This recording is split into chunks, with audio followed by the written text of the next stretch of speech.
बिस्मिल्लाहिर्रहमानिर्रहीम। अस्सलाम वालेकुम डियर स्टूडेंट्स हम लोग 9th फिज़िक्स उर्दू मीडियम कर रहे हैं, जिसके हम लोगों ने पहले 6 चैप्टर के शॉर्ट क्वेश्चंस कंप्लीट कर लिए हैं। आज की इस वीडियो के अंदर हम लोग चैप्टर नंबर 7 मादा की हरारती खसूसियात इस चैप्टर के एक्सरसाइज में से शॉर्ट क्वेश्चंस कंप्लीट करेंगे। तो जो बच्चे चैनल पे नए, वो लाजमी तौर पे चैनल को सब्सक्राइब कर लें ताकि नई आने वाली वीडियोस बआसानी आप लोगों तक पहुँच सकें। एक्सरसाइज में स्टूडेंट शॉर्ट क्वेश्चन नंबर 1 है, मादे की मॉलिक्यूलर थ्योरी के मुताबिक ठोस अशिया का वॉल्यूम और शक्ल क्यों तब्दील नहीं होते। इसका आंसर पेज 144 पर दिया गया है। शॉर्ट क्वेश्चन 1 के आंसर के लिए स्टूडेंट्स आप लोग पेज 144 पे आएंगे, यहाँ से शुरू करेंगे इसका आंसर और यहाँ तक लिखेंगे।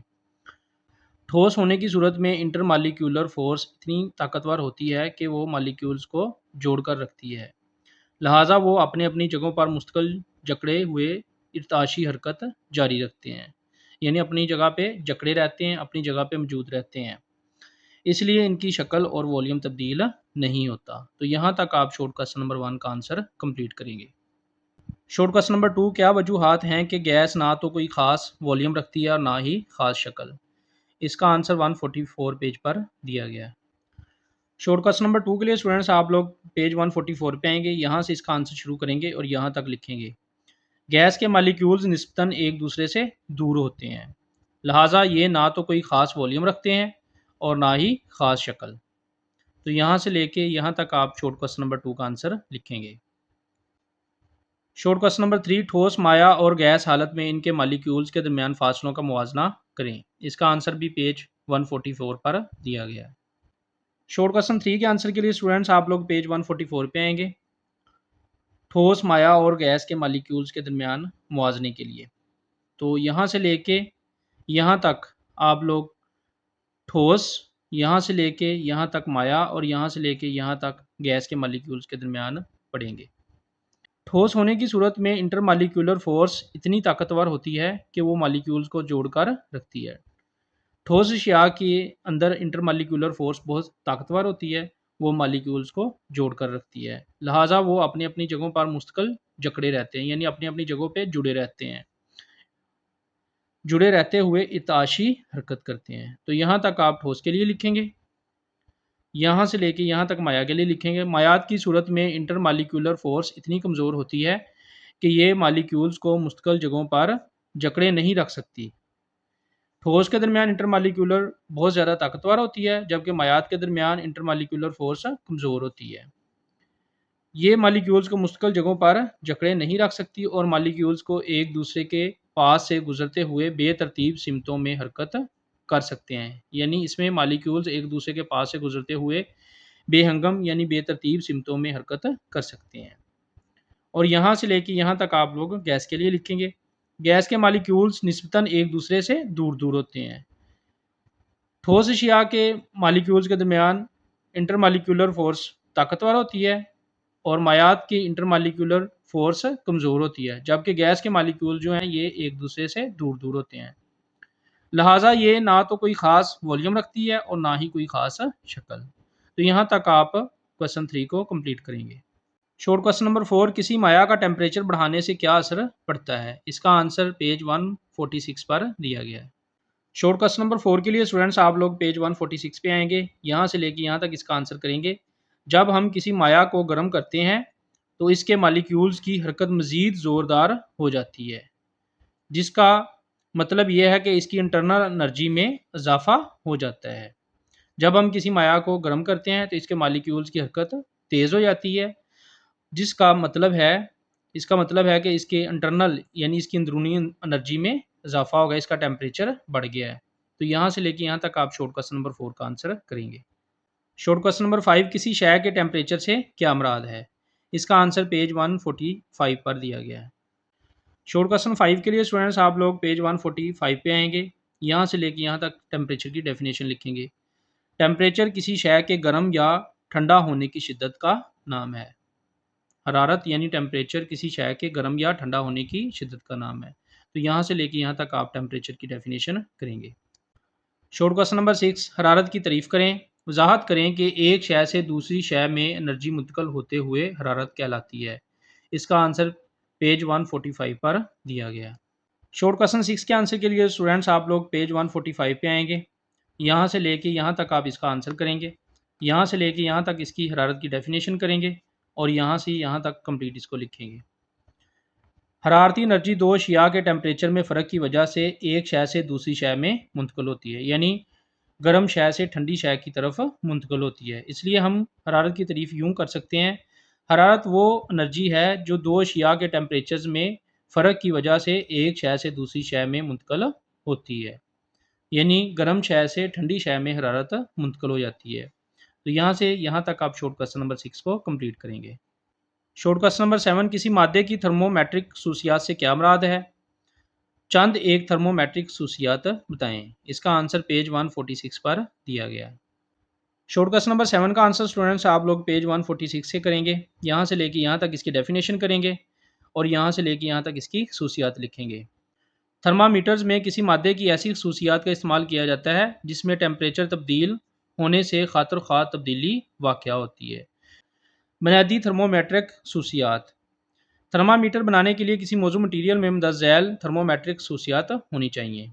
नंबर 1, ये हरारत का अच्छा कंडक्टर हो, यानी हरारत को जज़ब कर सकता हो। नंबर 2, टेम्परेचर तब्दील होने के साथ इसमें जल्द तब्दीली रोनमा होनी चाहिए, यानी जो ही टेम्परेचर तब्दील हो इसमें तब्दीली वाक़या हो जाए।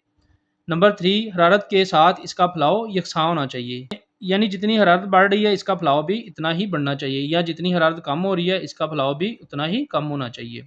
नंबर 4, इसका नुक्ता उबाल बहुत ज़्यादा हो। नंबर 5, इसका नुक्ता इंजमाद बहुत कम हो। तो यहाँ तक आप क्वेश्चन 7 को कंप्लीट करेंगे। क्वेश्चन नंबर 8, टेम्परेचर की पैमाइश के लिए इस्तेमाल होने वाली बड़ी स्केल्स बयान करें। इसका आंसर पेज 148 पर दिया गया है। शॉर्ट क्वेश्चन नंबर 8 का आंसर स्टूडेंट्स आप लोग पेज 148 से करेंगे, यहाँ से लेके यहाँ तक। टेम्परेचर की पैमाइश के लिए 3 बड़ी स्केल्स इस्तेमाल होती है, जिनमें नंबर 1 है सेल्सियस या सेंटीग्रेड स्केल, नंबर 2 पे है फ़ारेनहाइट स्केल, नंबर 3 पे है केल्विन स्केल। तो यहाँ से लेके यहाँ तक आप शॉर्ट क्वेश्चन नंबर 8 को कंप्लीट करेंगे। शॉर्ट क्वेश्चन नंबर 9, किसी थर्मामीटर की हसासियत से क्या मुराद है? इसका आंसर पेज 150 पर दिया गया है। शॉर्ट क्वेश्चन 9 के लिए स्टूडेंट्स आप लोग पेज 150 पे आएंगे, यहाँ से लेके यहाँ तक इसका आंसर लिखेंगे। हसासियत, थर्मामीटर की ये सलाहियत कि वो किसी शय के टेम्परेचर में मामूली कमी बेशी का भी पता लगा सके, यानी बहुत कम से कम तब्दील होने वाली तब्दीली का भी पता चला सके। इसको इसकी हसासियत इसको थर्मामीटर की हसासियत कहते हैं। शॉर्ट क्वेश्चन नंबर 10, किसी थर्मामीटर की खितीपन से आपकी क्या मुराद है? इसका आंसर पेज 150 पर दिया गया है। शॉर्ट क्वेश्चन नंबर 10 के लिए स्टूडेंट्स आप लोग पेज 150 पे आएंगे, यहाँ से लेके यहाँ तक इसका आंसर करेंगे खितीपन। तो यहाँ पे स्टूडेंट्स इसका आंसर जो है थोड़ा पेचीदा दिया हुआ है, मुश्किल है, इसको समझना थोड़ा मुश्किल है, तो मैंने लहदा से आप लोगों के लिए आसान करके लिख दिया है, वहाँ से आप लोग आसानी से इसको समझ सकते हैं। यहाँ से आप लोग यहाँ से लेके यहाँ तक इसका आंसर कर लें, यहाँ से समझना काफ़ी आसान है। किसी थर्मामीटर के खितीपन से मुराद ये है कि थर्मामीटर की पैमाइश दर्जा हरारत में तब्दीली के साथ एक मुस्तकिल और मुतनासिब अंदाज में बढ़ती या कम होती है, यानी जैसे जैसे टेम्परेचर या दर्जा हरारत में तब्दीली आती है, टेम्परेचर बढ़ता है, वैसे ही इसकी पैमाइश में तब्दीली होती है, यानी जितनी टेम्परेचर में तब्दीली आती है उतनी ही इसकी पैमाइश में तब्दीली आती है। यानी अगर दर्जा हरारत यकसां वक्फ़ों से बढ़ रहा हो तो थर्मामीटर की पैमाइश भी इन्हीं वक्फ़ों से बढ़नी चाहिए। अगर ऐसा हो तो थर्मामीटर खिती कहलाएगा, वरना गैर खिती थर्मामीटर होगा। तो यहाँ से यहाँ तक आप शॉर्ट क्वेश्चन 10 का आंसर कर सकते हैं। इसके अलावा बुक पर से भी कर सकते हैं। शॉर्ट क्वेश्चन नंबर 11, कौन सी शय थर्मामीटर की रीडिंग बिल्कुल दुरुस्त बनाती है? शॉर्ट क्वेश्चन नंबर 11 का आंसर स्टूडेंट्स बुक में से नहीं मिल रहा था, तो यहाँ पे मैंने लिख दिया है। इसका आंसर आप लोग यहाँ से लेके यहाँ तक करेंगे। जिस्म और सेंसर के दरमियान थर्मल एक्विलिब्रियम हासिल करने में पैमाइश के दुरुस्त तरीके, मज़ीद बरा माहौलियाती हालात और थर्मामीटर में शामिल मटीरियल की खसूसियात भी अहम किरदार अदा करती हैं। थर्मामीटर की बिल्कुल दुरुस्त रीडिंग के लिए पैमाइश करने का दुरुस्त तरीका, माहौलियाती हालात यानी टेम्परेचर ज़्यादा या कम टेम्परेचर है ये भी इफ़ेक्ट कर सकता है, और थर्मामीटर में शामिल मटीरियल, जो थर्मामीटर के अंदर मटीरियल इस्तेमाल किया गया है, ये भी इसकी खसूसियात में अहम किरदार अदा करते हैं। शॉर्ट क्वेश्चन नंबर 12, हरारत के बहाव का तयन कौन सी चीज़ करती है? इसका आंसर पेज 151 पर दिया गया है। शॉर्ट क्वेश्चन नंबर 12 के लिए स्टूडेंट्स आप लोग पेज 151 पे आएंगे, यहाँ से लेके यहाँ तक इसका आंसर करेंगे। टेम्परेचर किसी शय के गर्म या ठंडा होने की शिद्दत का नाम है और ये दो अशिया के हरारती इत्साल की सूरत में हरारत के बहाव की सीमत का तयन करता है। दो अशिया के दरमियान हरारती इत्साल की सूरत में हरारत की सीमत का तयन टेम्परेचर करता है। तो यहाँ से यहाँ तक आप शॉर्ट क्वेश्चन नंबर 12 को कंप्लीट करेंगे। शॉर्ट क्वेश्चन नंबर 13, हरारत और इंटरनल एनर्जी में फ़र्क बयान करें।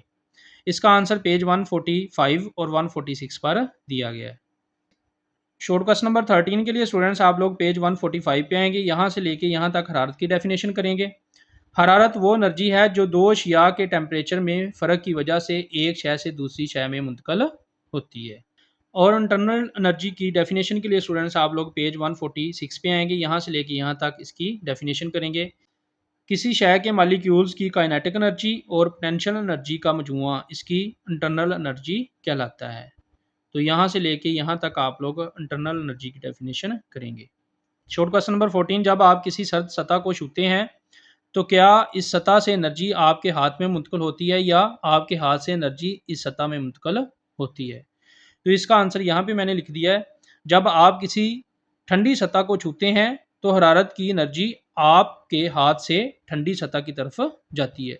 चूँकि हाथ की एनर्जी ज़्यादा होती है और ठंडी सतह की एनर्जी कम होती है, तो हरारत गर्म सतह से ठंडी सतह की तरफ जाती है, इसलिए हाथ से एनर्जी ठंडी सतह की तरफ जाएगी। शॉर्ट क्वेश्चन नंबर 15, क्या आप अपना बुखार अपनी पेशानी को खुद छूकर महसूस कर सकते हैं? वजाहत करें। तो इसका आंसर स्टूडेंट्स आप लोग यहाँ से कंप्लीट करेंगे। जी हाँ, हम अपनी पेशानी को छूकर बुखार चेक कर सकते हैं, लेकिन ये तरीका मुकम्मल तौर पर काबिल एतमाद नहीं होता। इससे हम ये चेक कर सकते हैं कि हमारे जिस्म का टेम्परेचर बढ़ गया है, लेकिन हम ये चेक नहीं कर सकते कितना बढ़ा है, किस हद तक ज़्यादा टेम्परेचर हुआ है। तो इसकी वजाहत है, बुखार इस टाइम होता है जब आपके जिस्म का टेम्परेचर मामूल की रेंज से बढ़ जाता है, जिससे आपकी पेशानी की जिल्द गर्म महसूस होती है। जब टेम्परेचर बढ़ता है तो पेशानी की जिल्द जो है, माथे की जिल्द गर्म महसूस होती है।